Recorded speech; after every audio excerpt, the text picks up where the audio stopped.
एक समय शराब का एक व्यसनी एक संत के पास गया और विनम्र स्वर में बोला, गुरुदेव, मैं इस शराब के व्यसन से बहुत ही दुखी हो गया हूँ। इसकी वजह से मेरा घर बर्बाद हो रहा है। मेरे बच्चे भूखे मर रहे हैं, किंतु मैं शराब के बगैर नहीं रह पाता। मेरे घर की शांति नष्ट हो गई है। कृपया आप मुझे कोई सरल उपाय बताएं, जिससे मैं अपने घर की शांति फिर से पा सकूं। गुरुदेव ने कहा, जब इस व्यसन से तुमको इतना नुकसान होता है, तो तुम इसे छोड़ क्यों नहीं देते?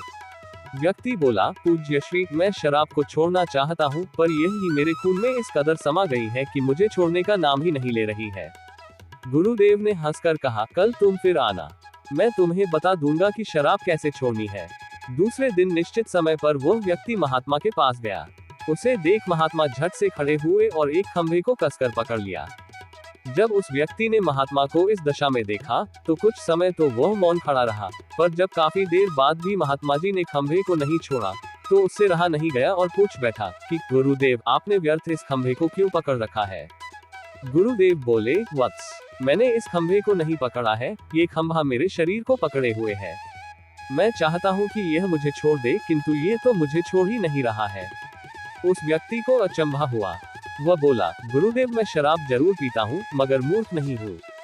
आपने ही जानबूझकर इस खंभे को कसकर पकड़ रखा है।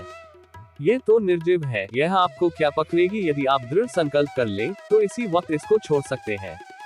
गुरुदेव बोले, नादान मनुष्य, यही बात तो मैं तुम्हें समझाना चाहता हूँ कि जिस तरह मुझे खंभे ने नहीं बल्कि मैंने ही उसे पकड़ रखा था, उसी तरह इस शराब ने तुम्हें नहीं पकड़ा है, बल्कि सच तो यह है कि तुमने ही शराब को पकड़ रखा है। तुम कह रहे थे कि यह शराब मुझे नहीं छोड़ रही है, जबकि सत्य यह है कि तुम अपने मन में ये दृढ़ निश्चय कर लो कि मुझे इस व्यसन का त्याग अभी कर देना है, तो इसी वक्त तुम्हारी शराब पीने की आदत छूट जाएगी। शरीर की हर क्रिया मन के द्वारा नियंत्रित होती है और मन में जैसी इच्छा शक्ति प्रबल होती है, वैसा ही कार्य सफल होता है। वह शराबी गुरु के इस अमृत वचनों से इतना प्रभावित हुआ कि उसने उसी वक्त भविष्य में कभी शराब न पीने का दृढ़ संकल्प किया। उसके घर में खुशियां लौट आईं और वह शांति से जीवन यापन करने लगा।